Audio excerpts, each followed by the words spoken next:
Welcome to Golden Goal TV. Yes, the Premier League has the Premier League has returned this weekend, shall I say? And we are back with a regular season content pack, and we start with our first review show of the season. So, before we get into the 6 games we have picked for review, let's introduce the panel. George, how's it going? I'm good, mate. How are you? I'm all good. I'm all good. We missed you on the predictions show. We had the other brother Sullivan giving his predictions. Yes, sorry about that. It was Yeah. unique, let's say. There were interesting predictions. If you have not caught up with the show yet, do so. I highly recommend it. And back on the show, yes, he featured in our predictions. We've read out your predictions, and he's back on the panel for the new season. Nick, how are you? I'm all good, human mate. Being following Newcastle I was gonna say, and Falcons and being to Durham games, so all good there Durham, for the how'd cricket. that go on Sunday? Hey. No, Yeah. no, we'll forget about that. Yeah, this is not the cricket show. Yes. No. A swift exit there for young Nicholas. Right. Well, let's start off with the opening game of the season. So it was Burnley hosting Vincent Kompany's old club, Manchester City. And the result in the end went to the Premier League champions, treble winning Premier League champions. It was 3-0 to Manchester City with a double for Haaland. And yes, I mean, George, let's start with you on this one. So when it comes to Burnley, I mean, it's tricky to say. It's tricky to say how good the team is. Because it was one game, and two, they were playing the Premier League champions. But did Burnley, all things considered, they don't look too bad? What do you think? Uh, so I watched the game. I thought it could be another 6-0 like usual, but I didn't actually think Burnley played that bad. Like they were actually playing some nice flowing football as well. Um, so under company, it's not like the Dutch Burnley. They're actually nice to watch. Unfortunately, it's a shame their fans ain't the same. Um, they were acted idiotic, and that takes the limelight off of Burnley for me a little bit. But um, on the game, they in the first half, like if City don't go score them 2 quick goals, and it goes 0-0 at half time, I honestly don't think City win it 3-0. So like they say, goals change games, but in those pivotal moments, um, Burnley did. They had a couple of slight chances, but against City, you have to take them, don't you? Really? What happened with the fans? Can you just give an Oh, update on that? so not Jamal Lewis, the other one, Rico Lewis. Rico, yes. Jamal Lewis would be happy. I've just given him a move to Man City. Yeah. Anyway, Rico Lewis was going in. I think he was going for a corner free kick, and Burnley fan threw a lighter and it hit him on the head. They booed when they were doing the knee, so it's just idiotic things, really. Um, so like, it's not what you want to be doing, is it? When your first game back after being relegated, after coming back into the Premier League. No, not particularly. Not the greatest behavior from the fans there. Nick, moving on to Manchester City then, and Kevin De Bruyne obviously having to go off injured in the game, and Pep saying he made a mistake starting De Bruyne. Would you say that was a mistake? Would you agree with that? Well, it could be a mistake if he wasn't fully fit just beforehand. So if he was fully fit and fully firing Kevin De Bruyne, I'd probably say no. But if he was carrying the injury and he hasn't played it all pre-season, then I would probably think yes. Foden probably he could have started Grealish instead and played Grealish. I think Burnley did well, but if it wasn't for Man City have too much quality, So I don't think Burnley season will be determined by games against Man City. I think Burnley, with the way they play under company, will do well this in the Premier League. I think they'll be fine, and I think they'll stay up.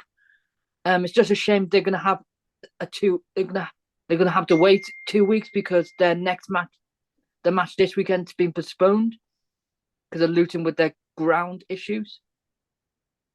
Improvements. So, but I do think they have. I think the style of play will be on the companies better than when they were in the Premier League 2 years ago under Dyche, because it would be more attacking style and more exciting for their fans. But I do think their fans were silly booing when they took the knee. It's not on, and we need to find a way to stop the fans throwing objects at players. It just players will get injured if that carries on. Yeah, I mean, you almost need to start searching fans, searching fans' pockets and bags just to see what they've got on them, because clearly, and ban various items from stadiums, I think is what you have to do.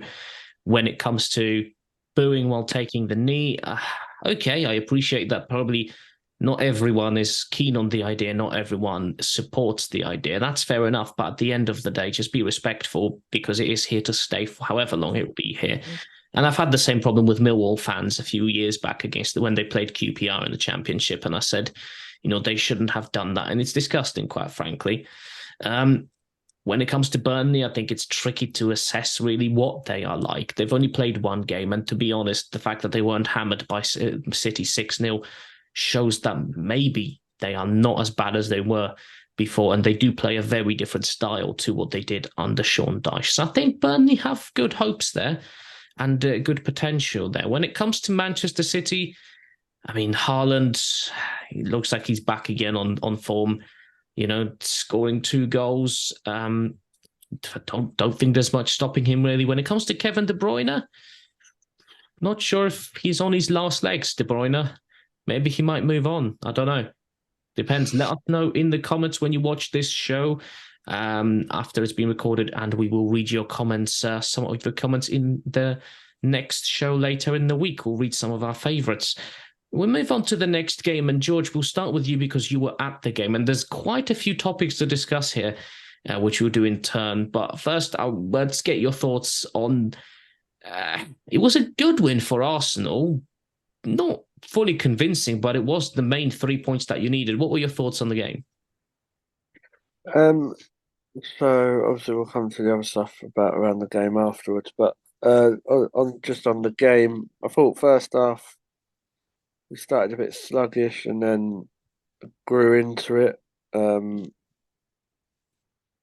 thought Saka's goal was amazing. I was hearing Joe Cole, and I don't normally like Joe Cole, but he was saying that the only other person he's seen hit a ball like that on a regular time is Messi. And I think that's a big, big praise to give for Kayo Saka. And for me now, I don't see why he can't get to that level. I think world class gets thrown around quite a lot more than it should. But do I think Saka's world class? If he isn't now, it's not going to be that long before he is. And you think he's only 21 years old as well. So, yeah, but obviously I'm biased, so it'd be interesting to hear what other people think about that. But yeah, then Martinelli put through Nketiah for that goal. That was a good finish. A great ball by Martinelli. Then it went to half time, and then I don't know where Arsenal went after that. The second half, they just didn't turn up, really. If you want me to be honest, like it was awful. Forest deserved their goal. Do I think they deserved another one? On the basis of player, I thought Arsenal edged it. I think there's contributing factors to why that happened. I think the Timber injury was a massive, massive factor of that. And having the back three all messed up and shuffled around because of it. Yeah, fine. Arteta could have made subs earlier, but hindsight's a wonderful thing. But what I liked about Arsenal, they grounded it out and they got the win. At the end of that, a win's a win. If we win like that 38 times this season, I don't care. Yeah, at the end of the day, a win's a win, and you got the main 3 points that you needed. And when it comes to facing off against teams like Manchester City for the title, what you really need to do is match their results, and that's what you have done. Nick, when it comes to Forest, I mean, okay, they scored that goal. Whether they deserved more is a different story, but what do you think of Forest's chances this season? What do you think of? Well, give us your thoughts on the game too. But what did you think of Forest's chances this season? I think Forest will be a bottom. I think bottom half this season. I think they'll be probably about relegation again, but I think they'll work their way up towards mid-table. I think their squad is quite good. They've got quite a lot of good players. But based on the game, I saw the highlights of it. I think Arsenal edged it based on balance of play, but they made hard work of it. Like the two good goals they had, and then the few chances they did have in the second half, they didn't take, and that could have made things more comfortable, more less nervy towards the end because there was quite a few hairy moments for Arsenal. And I think the Timber injury knocked them out of sync as well. I also thought that the with the issue with the technology and the ticketing was a bit of a fuss. So the fans having to work stuck outside the ground when they could have just said, show your season ticket and cards on your phone and get in that way. I thought that was a bit strange. Well, yeah, we will go on to that now because that infuriated me personally, just because it was the whole thing was really just poorly prepared and poorly planned. So, George, you were at the game, and you've obviously had to deal with this ticketing debacle. And I'll say my views on this in a minute because I have plenty. But how was it waiting in that crowd when the whole e-ticketing thing was failing? What was it like, and how much communication did you, or I probably think you didn't get from the club? How was it? Um, Personally, I got in without an issue. So, but I had a lot of friends that didn't. Um, it's just like, so for those who don't know, Arsenal's tickets now, you used to be able to just show PDFs, or you could have a card and you just clock in like that. Whereas now it's all gone to digital, so you have to have it on your phone. I'm not gonna blag my way through it and say I don't know what happens if you don't have a smartphone. I think you may have to get them printed off. But ticketing around Arsenal has been under a lot of scrutiny this summer because of all our tickets going into a ballot now. And just the whole change of it, like. But when I obviously got in the ground and there was people saying there was a lot of trouble outside, but there was people fighting outside because they wanted to get in. Yeah, I think the right word for it is carnage. That's more what it was. But I'll be honest, like the club, they put over the announcement and sent Well, I got a text. I know a few other people did text and email saying that there was a delay. So that's more than I thought they probably would do. Um, Apart from that, there wasn't really much else they could do. I suppose for the ones in the ground, they could have put the England women's game on the screen, maybe, or something like that to just try and keep the interest of people. But They've got to sort it out because obviously they can't. Oh, it's not going to look good at the club. And what me and Jonesy were saying about it was, imagine like it was 2-1. Imagine if Nottingham Forest got a penalty in the last minute, then TNT wouldn't have been able to show it because of the 3 p.m. blackout rule. Because obviously the game was ticking over. I think it finished at like 1 minute or 2 minutes to 3 o'clock. So when you look at it in them situations, it's quite laughable, really. So I was saying I think to you, Hubert, I think like I don't get why they didn't pre-run it or trial it at the AS Monaco, the Emirates Cup game. I get the crowd number. I don't know. The crowd numbers wouldn't have been that much different. It'd be a different type of crowd, but it still would have been worth trialing it out. And I do think that affected us performance-wise because you gear yourself up to play 12:30 and then you don't start till 1. Silly things like that, they can affect you. Just a final point for you could talk about what you were saying, Hugh, but like what Nick was saying about Forest, I think it's a bit harsh from Forest. I think they're going to punish a lot of teams this season with that pace they have up front. I'm not going to even entertain to pronounce his name, but the one who scored. Yes, he's in my fantasy squad. The Forest player striker who scored, and I'm not going to pronounce it. I not attempt to say it. But players like him, Anthony Alango, I thought done quite well when he come on. And Morgan Gibbs White, they've got sorry, they've got some decent players, so they could punish like and away from when they're playing at home. We all know what the City ground's like; it's a fortress, and they'll get some decent results. I'm not saying I think they do need to improve their away form this season because it was very poor last season. I'm not saying they'll get in top 10 or nothing like that, but I don't know. I kind of think teams like them and Bournemouth, I think they'll be safe. I think they'll take Chelsea's place from last season, that sort of position. I think there's a lot worse teams than them, to be fair. Yes, when it comes to the technology thing, I mean, I'll say my view on the game in a minute, but the technology aspect for me, being someone who's worked in the tech industry for a while and who deals with tech on a regular basis on reporting tech, it has to be said for me that what struck me in particular is not even the fact that there was a technical issue, because that can happen because no matter how well you prepare, that can happen anywhere with the e-ticketing. That can go down, that can break. It's technology systems.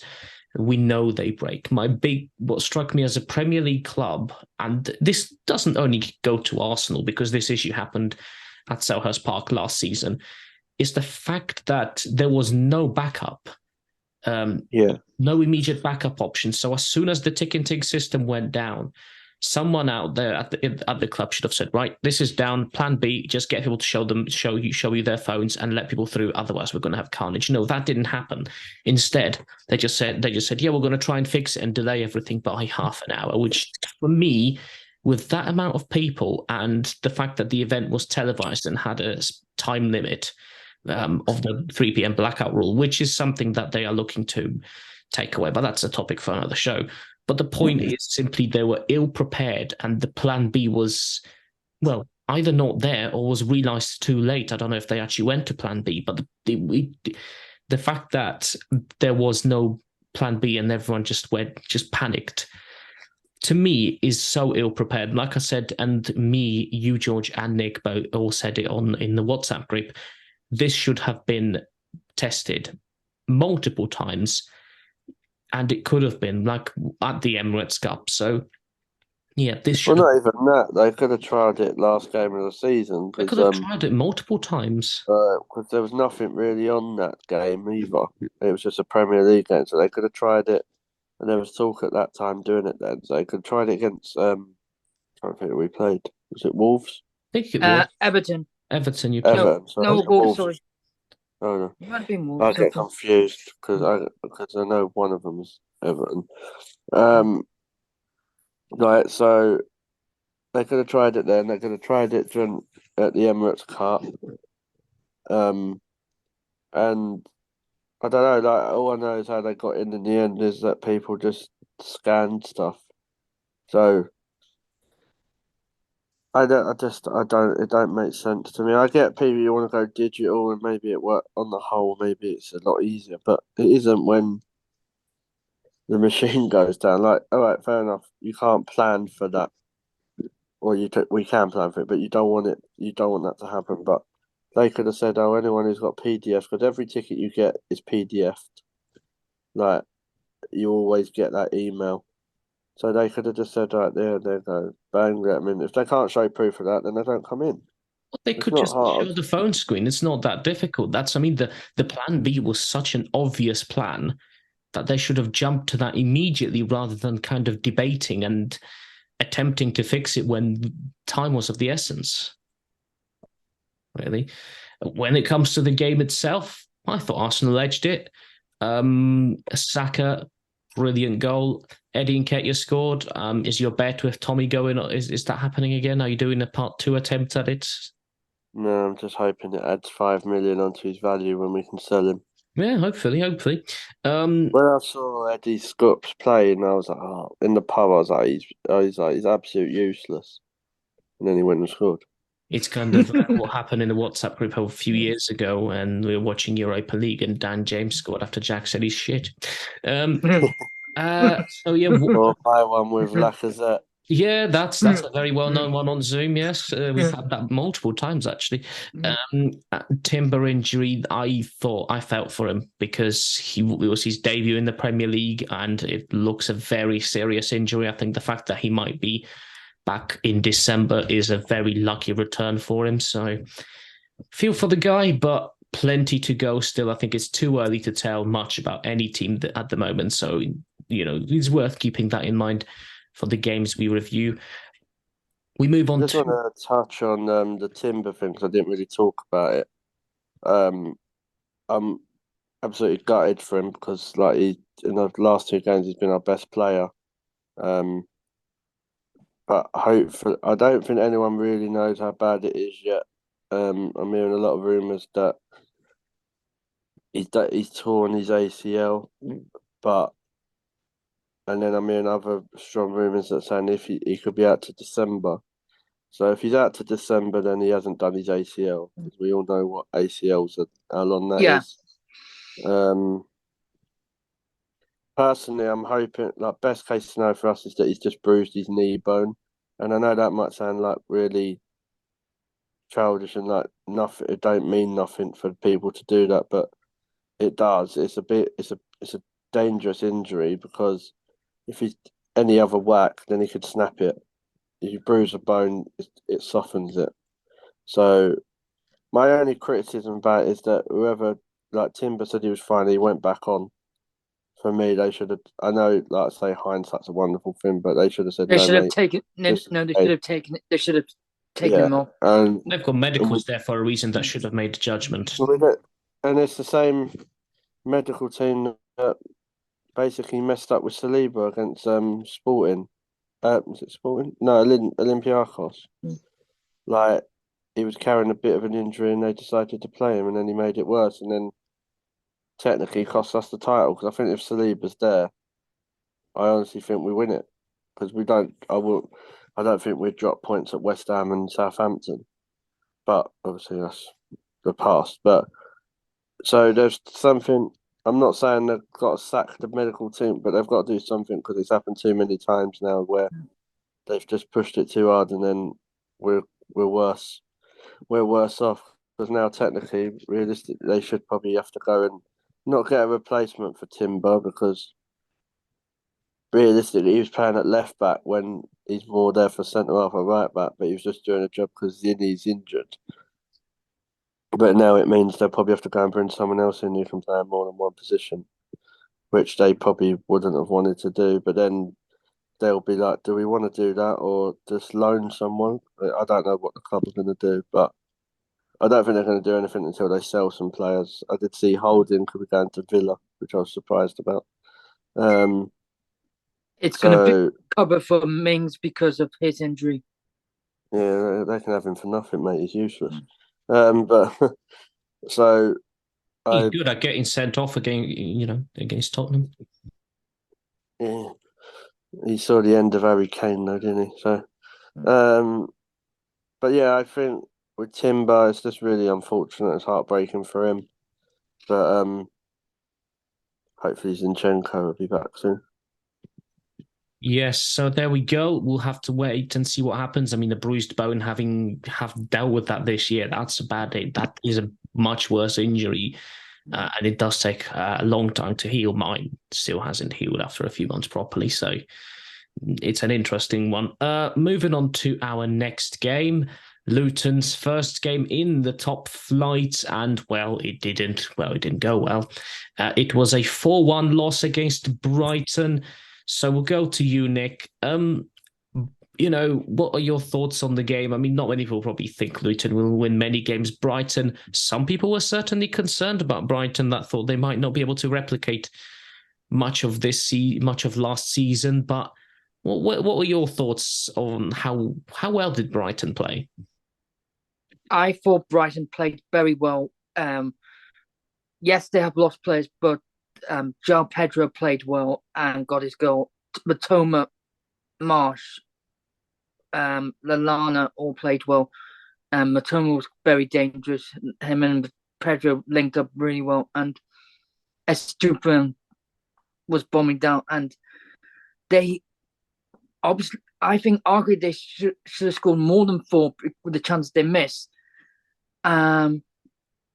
I think Luton will struggle and they'll go straight back down. But I think That's Brighton were hard. I think Brighton were hard done to, though. I didn't think that was a penalty. I don't think Lewis Dunk could have done much when the ball hit him. So how they give handball for that, I have no idea. I just didn't think it was a penalty. George, what were your thoughts on the game? I don't think Luton were actually that bad. I think they had chances. It's a bit like the Burnley game, mate. It's like they took their chances earlier in the game. It's a different story. Brighton were just clinical. They had their chances. I know they missed like say 2 or 3 in the end, but like if you're a promotion club coming up, as soon as you concede 1 or 2, your head kind of drop, don't you? But I didn't actually think Luton were that bad. Like I do think they might struggle, but then saying that they have brought in a couple of decent players. They've just brought in I don't know if he played on Saturday, so I didn't see, but Jacob Brown and Ross Barkley, like they're 2 quality Jacob Brown players. did play. Okay, Jacob Brown did play on Sunday. Ross Barkley back from the dead.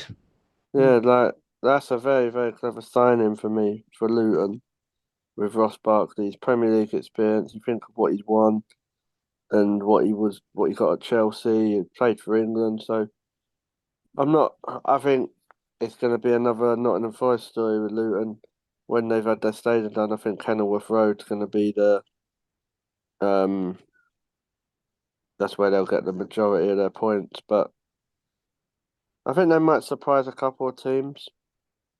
They'll definitely be in the relegation battle for me, but I'd like to see them stay up. More southern teams are better, really. But like, and the player people should watch out for is that Kabura. I think his name's Kabura or Kabure. Yeah, Kabur.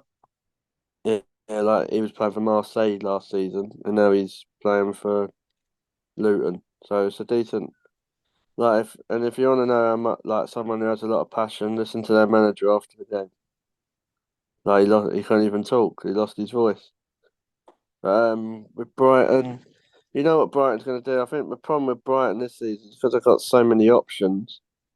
Like if you're looking at it from an FPL point of view, it's hard who you go for them attackers because, like we say, they've got Matoma, they've got March, they've got Pedro, they've got Ferguson, the Wild. That's just and Ciso. Like they ain't all going to play. So I think it was a bit of a humbling thing for Luton. Obviously, played Brighton first game back. And then they got Chelsea Brighton, away next for Luton. because obviously they're missing one. Yeah, and obviously Chelsea have made quite a few signings and they're a lot better than what they were. But with Luton, with Brighton, I just think it's a bit early to say anything about them, what they're going to do, because I think if they're going to have any issues, it's going to be when they're playing Europa League football. But the signings they've made, they've kind of built a squad for themselves. I feel like they need another number 6, obviously, because Casado's gone and they're getting the Lille midfielder. And I feel like they could do with another centre half because obviously Levi Carwell's not going to go back. I think they'll be there and thereabouts, but it was a good start for them.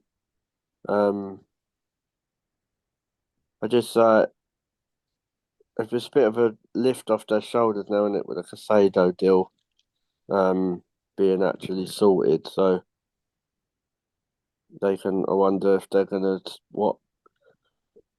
spend some of that money on someone else like a big name.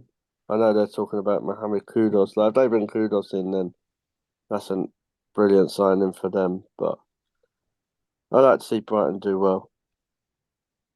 Well, speaking of Kudos, it depends because Manchester United are after him as well. But yeah, I think when it comes to Luton, my opinions aside, they're a team that can often surprise you. I mean, Chelsea played Luton a few times in the FA Cup over the last few years. And the one common pattern that I've always found with Luton is that they can never be underestimated because when you start to underestimate them, they can come and bite you. I mean, last time we played them in the FA Cup, we beat them 3-2, and that was by no means an easy game. And okay, the teams have changed since a bit, but it's worth keeping in mind. Luton could come and bite you on the arse if you take them too easy. So I do think that. I think like there's going to be a lot of teams that go there and think, "Oh, this is easy," and then they'll cause an upset or two. Like they're not going to be no Derby or Sunderland for me. no, I think it's worth taking Luton seriously there because I think you might be foolish for not doing so. These big name players, they ain't going to want to go to somewhere like Kenilworth Road, are they? No, and also it's a passionate club. Tuesday night. On a wet, windy Tuesday night, could you imagine if you get hard 8? I wouldn't want to have Luton away. And also, Luton know the conditions of their own ground. Yeah. And they've got passionate fans. I honestly don't think it'd be easy. Like obviously I know I missed the predictions, but then I was thinking about after this weekend. I think for me, it's the first time that I think that there is a slight chance that I wouldn't think that they all started or that all 3 promoted teams go a bit up the table because there's so many like teams like Everton and Wolves. I know Wolves are playing tonight, but teams like Everton, Wolves, I even throw West Ham into that. That you look at it, there's about 10 teams. The bottom 10 all could be in a relegation battle, and we're only just starting. Well, I think it's always tricky to tell after the first game of the season. It's worth seeing how first games go, really, because it's trying to window as well. Because if West Ham, that's what I was saying to my friend who supports West Ham. He was like, "Oh, we've sold Rice." But they've signed good players, to be fair. And like they bought Alvarez, James Ward-Prowse. Then if they go and bring in Kyle Palmer and I can't think of the other person they're after, but someone else, it changes the perspective, doesn't it? And there could be signings that will make a significant difference at West Ham as well. So I think West Ham could still be quite in a much better position. I think West Ham's. They need a striker. They've taken a while to. West Ham are looking at Kudus as well. They've taken a while to start making signings, in my opinion. However, the signings they are making could that be reason because they were waiting to get the money for Rice first and then start. They've had that money. This drives me mad because I think it's such a lazy narrative are waiting for the Rice money They've had because that money. When did they get that money though? They've made. yeah, but what my argument is, if you're a football club of someone who's just got into the Europa League, and you're saying, "Oh, we can't spend money until Rice," so what would they have done if Arsenal dragged it out just to be dickheads about it and said like last game of the last day of the window, "Oh yeah, we'll sign Rice." Don't tell me you ain't got no money because of Rice. And that this is the argument I've been having with people with West Ham. Like at the end of the day, you've got your 100 and whatever million now to go out and spend it. But before, don't tell me. So what you're saying? You ain't got no money. You have to sell to buy. That's rubbish. They've just got a big payment for finishing for the winning the Conference League. Well, you So questioned that, but to me, they should have started signing a lot earlier. Like I said, they're making good signings now, but for example, like we'll come to them when we talk about them. Spurs is a prime candidate of that, and like I know a lot of our listeners and what viewers will think, "Oh, George will be happy because Kane's gone," but there's more of a perspective that I'll have on that, but I'll talk about it. But like with West Ham, like they need a striker, so what do? They sell one. But you've got 2 weeks. You've got 2 weeks left. I think. I think it's about 2 weeks. yeah, the window shuts on the 31st, I think. 1st of September. 1st of September, so that's a Friday. But even now, they've spent 30 million on Alvarez or something like that. 30. I think they've spent about 60 million. So they've still got 40 plus million to spend. So what are you telling me if you ain't would? Oh, sorry, they've probably got about 50 or 60 because they sold Skamaka, didn't they? But yeah. But what are they going to do? Lucas Aqueta goes to City. They want 90 million apparently. I know what West Ham are trying to do. They're going to say, "I will waive 85 million plus one or two of their players," and that I can see that happening. But that's still a lot of money. So what if Paqueta goes towards the end of the transfer windows? You're not replacing him? Well, they should be Like negotiating. they could have had Harvey Barnes. Newcastle was his second choice because West Ham, the deal was done and everything. Like from the players' point of view, it's just a club did. Sullivan didn't offer the money.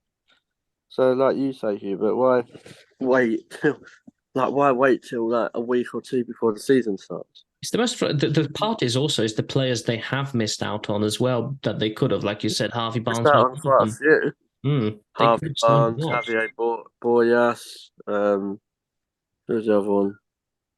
There was another one I can't think. Oh, Calvin Bassey. Oh, Bassey. Fulham. He's now Fulham. Like, yeah.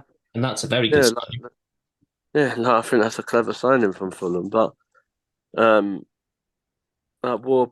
think Ward Prowse is a very good sign for West Ham. Don't get me wrong.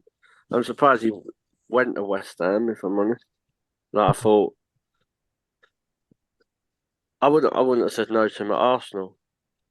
To be honest, like as one of our midfielders. So I think West Ham have got a bit of a coup there for that price. But it just drives me insane when they say, "Oh, because of the Rice, it took." No, you telling me you didn't have money before? Well, we're going to have to wait and see what happens for the rest of the transfer window. We are looking at doing a transfer show possibly at the end of this window, so we'll have to wait and see what happens, but certainly be plenty of things to discuss on that one. Moving on to the next game then, and we move on to talking Newcastle, Aston Villa. Now, Nick, Newcastle, I mean, putting 5 goals past Villa, Newcastle are having a fun day, basically. What did you think of Newcastle's performance there? Excellent before. We just played really well, Newcastle, and just Villa. Villa had the moments, but Newcastle were just really on form. Anthony Gordon did well, and Isak took his 2 goals well. He should have had 3. Almiron, and then the midfield 3 of Tonali, Bruno, Jonathan were excellent. And then we bring on Wilson, Anderson, Harvey Barnes, and Wilson, Harvey Barnes score. I think it was a real shame for. I think it was a crying shame for. I think Tyrone Mings will be really gutting for him that he suffered the ACL. I think DRB. I do think Villa didn't have a good game. Villa got torn apart at times, but I do think this season they will be challenging for Europe again. And I think DRB is a really good signing. He took his goal well. But I think it's a good start for Newcastle, but I think the next two games are really hard with Man City and Liverpool. If we get a draw out of those two, I will be happy because we have more winnable fixtures after that. So, but can't complain for the first match of the season for Newcastle. Well, top of the table. I bet you can't complain indeed. George, when it comes to Villa, I mean, again, we'll probably repeat this point, but tricky to tell after one game. But would you say they were disappointing during that game? Would you say, I mean, as a neutral, would you say, based on what you've seen Villa, the signings that Villa have made, would you have expected a bit more from them?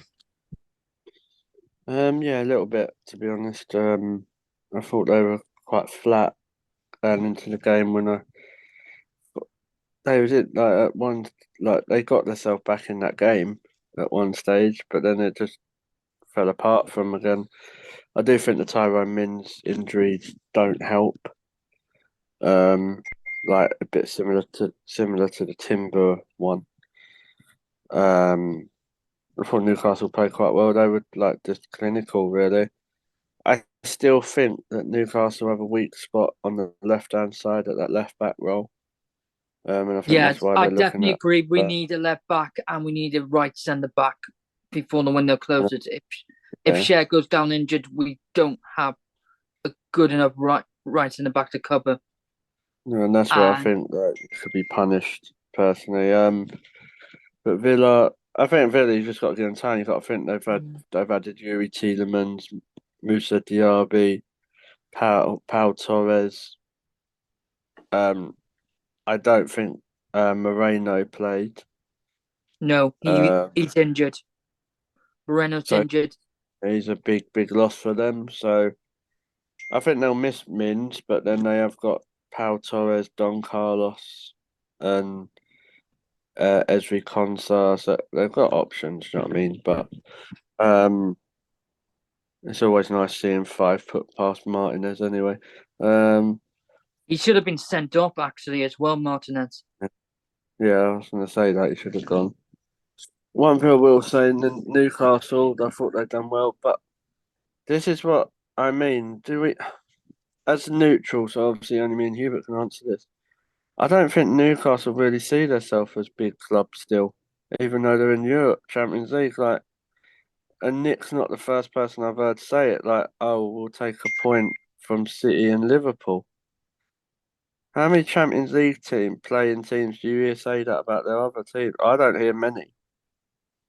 Like, I don't hear when Chelsea were going for titles or that saying, "Oh well, I'll take a point against City or Liverpool or teams." You got to think Liverpool are not even a Champions League team. Um, so I don't know. I I just think Newcastle. It's either Newcastle or their fans don't think they're at that level yet, which is surprising. I understand the City draw, but with Liverpool, that surprised me when I've heard that been saying. Like we've got Palace, Fulham, United, and Spurs. I want to be winning every one of them, and I think that shows the mentality of an elite club. I don't know if you agree, Hubert. I think the difference is also different fans will approach it in a different way, for example. And yeah, if you call yourself an elite club, then yeah, you want to be beating the best teams. You want to be, you want to be getting as much as you can from every game. And naturally, to me, any football fan, ideally, you want to win every game if you can. Now, yes, some games will be more realistic than others to win, but going into a game, against like a Man City, of course, as a supporter, I want the 3 points. Now, that doesn't mean we'll get 3 points. If we play City and I say I want the 3 points, that's probably not going to happen. I think But it's negative though, going into a Liverpool game saying I'll negative, take a or draw. is it being cautious though? Because it depends. The Yeah, problems probably a bit of both, isn't it? when a lot of people kind of publicly say, "Oh, I want 3 points and against Liverpool, and that's what I'm expecting," then some people get backlash for that because of how cocky they are about it. I think some people are also trying to be a bit reserved because they don't want to make too much of a bold prediction, even though there's nothing wrong with that. I guess some people feel they might get a backlash if they go too far. I get that. I just wonder if it's like Newcastle fans need to realise where they are now. Like they're not that team that were battling halfway through a season. Like if they bring the right players in, there's nothing to say they couldn't challenge for the title. Not yet. So if you're saying but if you're for me, you compare them to Man United, I don't think the squads are much different. They definitely improved, both teams. Yeah, for me, see, I if Newcastle finish third, between third is for me is between Newcastle. It would have been Liverpool if they signed Casado, but not now. Newcastle, but I think Newcastle got a decent squad, but if they get injuries, that's where they'll get punished. But that's what you can say that for most teams, though. That apart from teams that have a really good squad, I think them more because if they got an injury to say someone like if Sandro Tonali got injured and say Botman, I think they'd have so many holes because I don't think people realise how good Sven Botman is. And he's only 4.5 million on fantasy, which I think is a bargain for the quality. 4.5 on fantasy. And that's kind of a great Trippier play. If you don't want Trippier for Newcastle because you think he's overpriced, which he is, Botman is a bargain. Yeah. You'll get I just think I'm not trying to be downer on Newcastle because I think they're a good side. But all I'm saying is I think their fans should try to be a bit more confident. I get you want to be cautious. It's just the record against Man City at Man City's ground. Going by record, though, you know that's not going to do you any good. You're going by records as a Newcastle fan. No offense to you, but you've been bought out by the Saudis and been invested in. You're in a very different position. Yeah, comparing. Arsenal ain't got a good record at City, but do I think they could go to City and win? Why not? If they play the right game, they can. And they proved records that. Are there to be broken. Arsenal hadn't beat Spurs away for a good 3 or 4 years, I think. It might even been longer. So that's what I'm saying. Records are there to be broken. If you're seeing yourself as a top Champions League team, as Eddie Howe says, you're not in it just to make the numbers up. So I think Newcastle are the ones to watch again. But if they bring in a right centre half, like Nick said, and a left back, then there's not many holes in their team. But to be honest, I could say that about 6 teams now. There's a lot of teams that have improved. Well, I think it'll be interesting to see. Mad, really, to be honest. Oh, it's good to see, but it makes things more competitive and more interesting. But I think what will be good to see is again with a few teams is when the European competitions get going, how the teams will manage on both fronts. Moving on to Sunday games. And of course, one of the big topics, and I'm going to get George to talk about this because he loves this team so much. One of the big topics was Harry Kane leaving Tottenham to go to Bayern Munich. You know, he's not won a single meaningful trophy at over 10 years at Spurs. And he could have won a trophy against Leipzig in the German Super Cup. He did play, but Bayern got thumped 3-0. So he brought the curse over, clearly. So, Brentford Spurs, it finished 2-2 between the teams. Some people were surprised at the draw. I would like you to start with Brentford, but we're going to go for Harry Kane. In general, what are your views on, the Brentford Spurs game in general without Kane? They still done okay, according to most people, George, but what do you think? Yeah, I'll talk about the game first, and I'll go on to old Harry Boy after. Um, I wasn't surprised it was going to be a draw because anyone who's watched Ange Costa-Costa-Lu, God, that was good effort, wasn't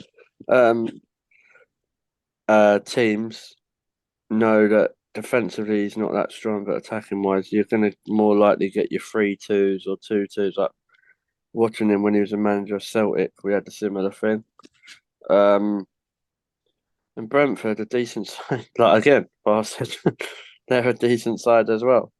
Um, I wasn't sure how they was going to set up without Tony, but it looks like they're going in Bremo and Wissa up front, so they look good. And I really like Frank's way he plays football with Brentford. I think they play some nice, like, have some nice touches. Obviously you can notice a big gap without Harry Kane playing for Tottenham. When you're seeing Richarlison up front, then I'm not really worried. Um, I thought it was a good goal by Romero. Then did he get injured? He clashed heads with Yeah, Bueno, that was it. and He had to go off, didn't he had to go off check with concussion. But he? it's argument they should have not allowed him to go back on. Okay, yeah. So anyway, so obviously that happened, and then Son's first game as captain, he done well. Gave away a penalty, so that made me laugh. Um, Mm. so yeah, I wasn't surprised with that, to be honest. One person I will say I thought was a lucky boy to be on the pitch with James Maddison. Mm.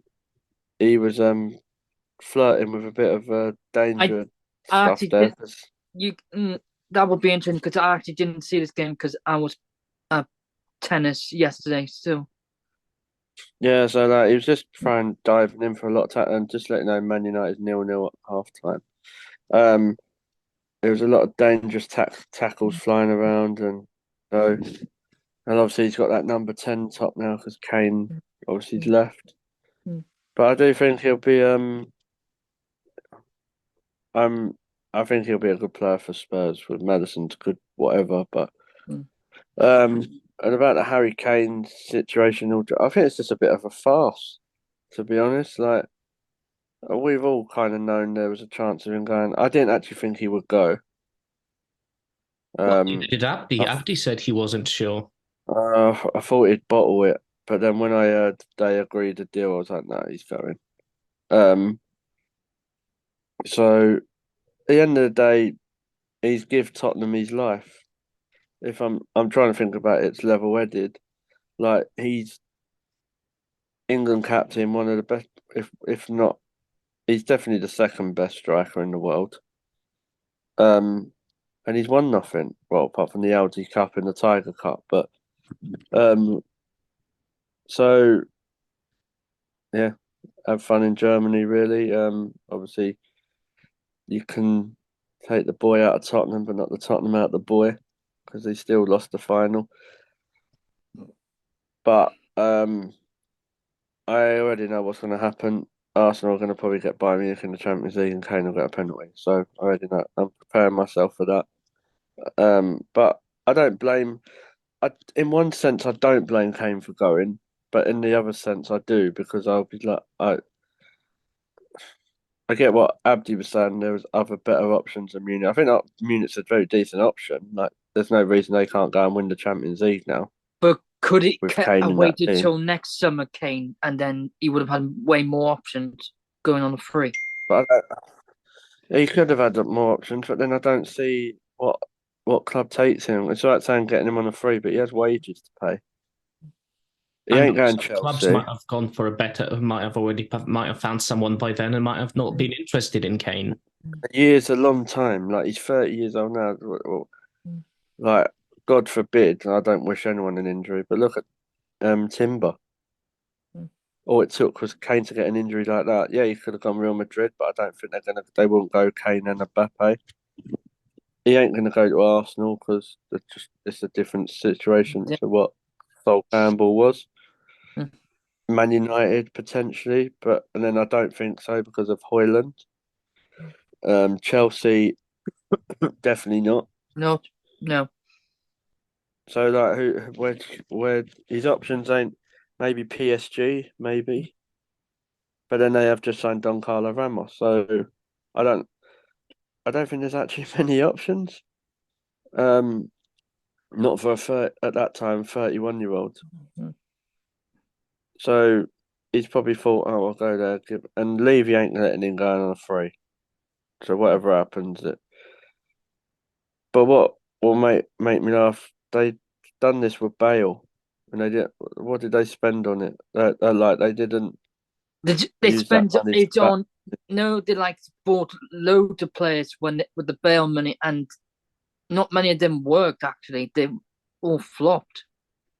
That's what I mean. So like, there's nothing to say the Kane money, the same thing won't happen. But I've seen, I did see Lukaku could be going there. That was an interesting one. Definitely. Um, but I don't know. I think he was kind of didn't really have a choice, to be honest. Like if he wants to win something. I know a lot of people said, "Oh, but the goal scoring record," but But what's that's that? from a not. Come on. But that's what the fans want, isn't it? Like, Mm. if I had a Tottenham fan say you weren't loyal, I'd say you're chatting absolute shit. To be honest, Oh, because he was more loyal than many other players would have been in his position. he stayed there for so long when he could have. Well, he could have won. He could have won as many trophies as like Mbappe has. Like, and mate, I know people laugh and say, "Oh, it's only the French league," but it's still a league. It's still a trophy. Yeah. So, but with Kane, I'll probably laugh if Dortmund go and win it. I'd love it Leipzig. myself, being a Dortmund fan. Dortmund should have But won it last season. They should have Yeah, won it last yeah, season. yeah, but we did a Tottenham, didn't we? We Yeah. bottled it. So but that's what I mean. Like with Kane, um, I just think it's been a farce all round because they should have. If this was done, it's like going back to the West Ham scenario. If they'd done this earlier in the season, Mm. basically they've sold the England captain and their leading goal scorer and best player for a long, long time a day before the season starts, and they don't have or many. They the don't have day. many. So He actually told Potter he told the new manager the first conversation he was going to leave. But the problem is with Kane as well. so What you're looking at is that he's current. They've sold him, and if they sold him much earlier, there would have been more striker options out there. Now a lot of the striker I options get that were there were bought out by other clubs. I get that saying though he told Postecoglou in the first conversation. So then why did Postecoglou still play him in pre-season and all that leading up It's to it? basically Postecoglou doesn't have much of a say. I imagine at Tottenham when it comes to these things. It's all Levy and That's what I mean. So it goes to the same person again, doesn't it? It's Levy again. always has Um, been. yeah. So for me, like they brought this young kid in. I'm not going to pretend to know a lot about him because I don't. But I don't know. Like with Kane, people say, "Oh, how do you replace Kane?" The problem is you don't replace Kane because he's one of those players that you can't replace. If that makes sense. Like you're not going to bring someone in who does what he does. Like unless you're very, very lucky. It's like when you go back through history, like Chelsea, you don't replace John Terry, or you don't replace, say, with Arsenal, like an Omri or Bergkamp, them sort of thing, or Newcastle with Shearer. You just have to adapt and learn. There'll be players who come along who are similar, but I think people forget, like, it's not the goals that he just scored, is it? It's the assists and some of the stuff and that's why he's so hated by everyone else because of how good he was. Like, it's not like you're not hearing me say, "Oh, I'm an Arsenal fan." So for me, people say, "Oh, I just hate him, get rid of him. I'm glad he's gone." But when you do podcasts like this, you have to have a balanced view. And like, You need to look if at the he bigger wasn't, picture. yeah, if he wasn't as good, then Peter wouldn't be worried. So, do I think Tottenham will struggle? I don't actually know. I think they'll struggle. It's funny saying that they've scored 2 goals already. I think they'll struggle to score goals up front unless Son and Kulusevski and all them lot like start to tick. But I thought they'd struggle with Kane anyway. Like I've not put them anywhere near anywhere like for European spots. So it all depends, like because it's under Postecoglou as well. Like it's how he wants to play football. Like they'll have exciting games, so they might win 4-3, 2-2, 1-1, all that. But it's so hard to like judge at the minute, and a lot of people said, "Oh, if Kane leaves, they'll get relegated." Like I don't think so. I if think No, it's a not joke really. thing. That's It's a not gonna joke happen. thing to say, but people say it as a joke, but it's not going to happen. if I was a Spurs fan, I'd have been more worried that Tottenham would have fell like a stone if Kane left last season under Conte than I would be under this manager. I know that sounds crazy, but like you look at that Tottenham team now, it's a bit different, isn't it? Like, but under Conte, none of them turn up. So Kane's carried Spurs for 10 years, but under this person, it all depends how they could set up the team that goals come everywhere. Like the 30, 40 goals Kane would have scored could be split up a bit like what Arsenal do. We don't have a 30 goals scorer, but we scored 89 goals last season, and you just break it. Breaking between other But players. yeah, part of me would like to see Tottenham really, really struggle because obviously I'm a Arsenal fan, but I just You're an Arsenal I fan. don't I know. could not that. I don't know that. I don't honestly don't know yet with Spurs. We're gonna have to wait Ask me and in a month. see. We'll find out. We'll move us on though because we only have so much time. Move on, Nick. Let's get your thoughts quickly before we move on to our final game with Brentford. Now they don't have Ivan Toney. He's beginning training next month, I believe. But Yes, that's correct. without September Ivan, begin training. without Ivan Toney, how do you think Brentford will do without Ivan Toney? I mean, we've seen that they're doing pretty well and they don't really give up. And then, do you think Ivan Toney will be able to blend back into the team, or will he struggle? That's one. What did you think? Uh, it's hard to tell whether he'll struggle to get back in the team. We've got to wait till January for that to happen. I think they do have good. Brentford still have good players in their team without him, and I think they'll be fine. They will manage through without him because Visser and Bruno can score, and then they'll have Pinnock scoring set pieces and Aya and Ben Mee if he's fit. So they'll have goals in that team.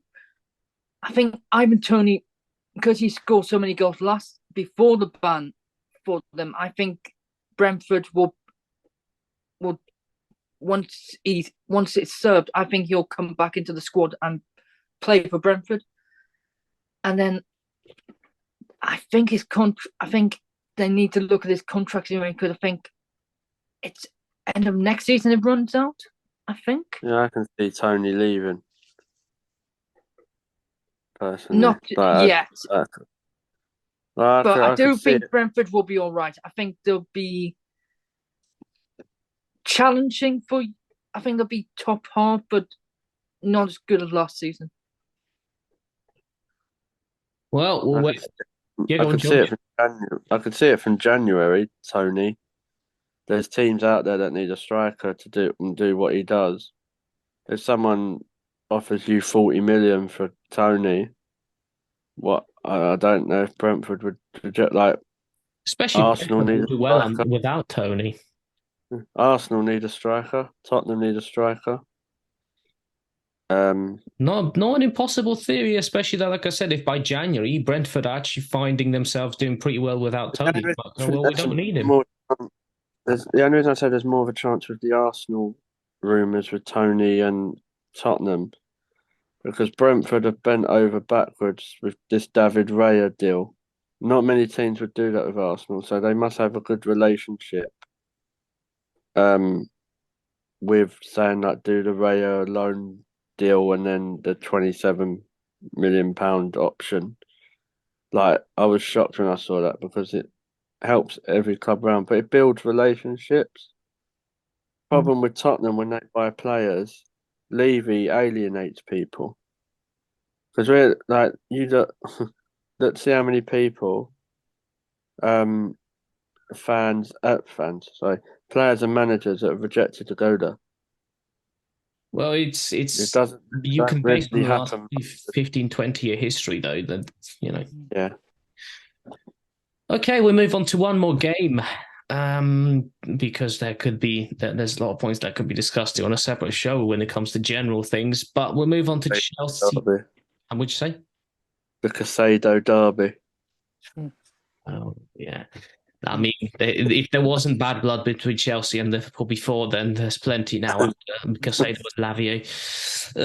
Let's talk Chelsea-Liverpool then. It finished 1-1 with a goal disallowed for each team for offside, so it could have been 2-2, but at least it was a score draw for a change. Now, scorers were Mo Salah. No, Diaz. Diaz assisted by Salah, and a goal scored for Chelsea assisted by Ben Salah Chilwell. did score. Well, yeah. A goal scored by who scored for Chelsea? Assisted by Chilwell and scored by Disassi, the new signing from Monaco. George, what do you think of the game? I thought it was very end to end and very open. For me, I was surprised actually how open it was for a Chelsea Liverpool game. I thought Liverpool dominated most of the first half, and then the Salah goal got disallowed, didn't it? And then a Chelsea equalised, and I thought Chelsea had the rest of the game. You can see a complete different, like a huge improvement with Chelsea under Pochettino. Like they're still the same issues; they can't really score, but obviously Nkunku's injured, isn't he? And I went to call him Michael Jackson, no, Nick Jackson. Nicholas Jackson. He's a thriller, he is. Yeah, just beat it, mate. It was. They all looked quite good, to be fair. One thing I did have to laugh at is Reece James. So he apparently went off injured, didn't he? And then Pochettino said after the game, "I know he was just tired." I thought it's first game of the season, Poch, mate. Like, don't make yourself look stupid. Do you know what I mean? I mean, him getting off injured is not really a surprise. Yeah. So, like I've said it today. Me personally, now, because of the huge amount of money that's been spent, I think Chelsea and Pochettino put a huge amount of bit of pressure on themselves again. For me, they've got to be going for top four now. I know you're a very cautious and normal Chelsea fan, not like most of your fan base, but when you've got people like Casado, Enzo Fernandez, Lavia, like that's the amount of money that's been spent. If other teams are being said that they should be going for trophies and all that, then you've got to throw Chelsea in there now. Casado's a great player. I don't think he's worth that sort of money, but then again, which player is worth that sort of money nowadays? No. The only reason I don't think he is because he's done it for what is it, 1 year? Like he was at Brighton 1 year or 2 years, and so. But yeah, like this could be a complete different show. Like, and we might even try and talk about that on the transfer show that we have planned. So, but with Chelsea, they've actually got a really good. They've not really good. They've got a quality team. I just feel like they need to all click, and then I just don't see Jackson as a proper striker still. I don't know, maybe. Like, I'm always used to watching Chelsea like with a Diego Costa up there or Drogba. Like I still don't think they have that. Exactly. Although Like, Nicholas Jackson has looked good, he's looked good, but I don't know. I think he'd do a job, but I think obviously Nkunku's your number one, isn't he? But like with Jackson, mate, I could be proved wrong quite badly. You know what my predictions are, not that great, but um, I really like as an England fan as well. I like really seeing Chilwell how he's playing. He's getting very forward and that, and hopefully he can put some good performances, get back in that England squad. Plus, he's in the FPL team, so I'll take that assist. Um, and one from Monaco, he's a good player. Quite cheap, to be fair. Like I thought they'd have to pay a bit more for him, but um, I just think like now that Chelsea have got such a squad, there's a few players there they could sell on still. But we'll just have to wait and see what happens with that. I've heard like a talk about Alicia as well. That could be close to going to Chelsea, and he's another good player. Um, Liverpool, I think they've got the same problems they've always had. Like, I think they need a centre half. I think they need a proper six, and they don't have it. Like McAllister and Saboxley might be really good players, but They're not they a still six. They're not a defensive midfield. They're they're more. nowhere near a six. But like that's why I think Lavia moving to Chelsea is a bit better for him than going to Liverpool because a lot of pressure to be that number 1 6 where Chelsea can learn as a youngster. But obviously Arnold, he can't defend to save his life for me. Going forward, he's really, really good, but not backwards. So that's just why I think they need a centre half and another midfielder. But this is what happens when you put these big bids in. Clubs become aware of that, so they add 20, 30 million on top of what you want. So someone you want to buy for say 50, it's going to cost Liverpool about 80 because they've put over 100 in for Casado. So I don't I just want it's interesting like with the Liverpool fan base because there's a lot of talk of Klopp being under pressure. So I just wonder if they don't win a trophy, what happens then? Like with Klopp, like I don't really understand the pressure. Someone who's won you No, Premier Leagues and the no. Champions League. I can't. I don't understand why. I can't see Klopp being on the pressure because he won. I Was it? mean, He won both domestic cups. Was it 2 seasons ago? Liverpool fans have short memories, don't they? Yeah. Like, Liverpool fans also have overly heightened expectations, to be brutally honest. I mean, we are going way outside the games point here, the individual games, but yeah. Liverpool fans have very heightened expectations, which are probably way too inflated.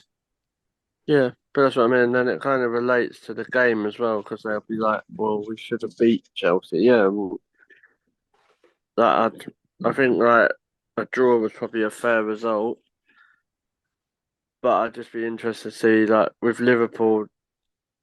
Um, I don't think they know their best team again yet. That's the issue yet. They don't know whether to go with Salah, Darwin, and Diaz or Salah, Jota, and the other one. I forgot his name. Gakpo. So, and obviously I know Salah and Klopp had a bit of a heated moment, didn't they, as well when he come off. So I don't think Salah wanted to come off. He felt he should not have been substituted. I don't know. It's interesting. Like we'll see. Like Liverpool got Bournemouth this weekend. Yeah. So it's. I think it's always hard to judge what a team does at the start of the season. I don't normally like judging it till like November, December, but you can start to see what movements they're making in their first 3, 4 games. It's like what we said.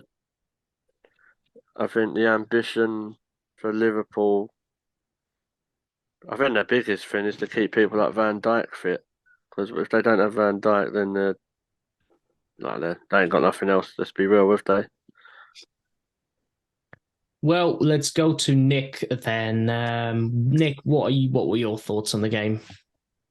I saw a bit of the tennis club, and then I had the radio commentary of the second half. So Liverpool were the were better team for most of the first half and should have got more than one goal. And then Chelsea came back in it after the disallowed goal. And they had more possession than Liverpool. So I think second half Chelsea were the better team, but Liverpool, they were the odd chance Liverpool created that they should have done better with. I think Chelsea had more possession, and I think they've compared to last season under Pochettino, there's much improvement. Like the system they went with three centre backs and James and Chilwell as wing backs pushed high up. I think that will definitely work because to get Chilwell and James involved is crucial. If you keep them fit, they will do well. I do think the question will be where the goals are, and also the question is how often. If Chelsea click, then I think they will do well. But if they don't, they might struggle in games. But in the end, draw on the balance of the 90 minutes was probably a fair result.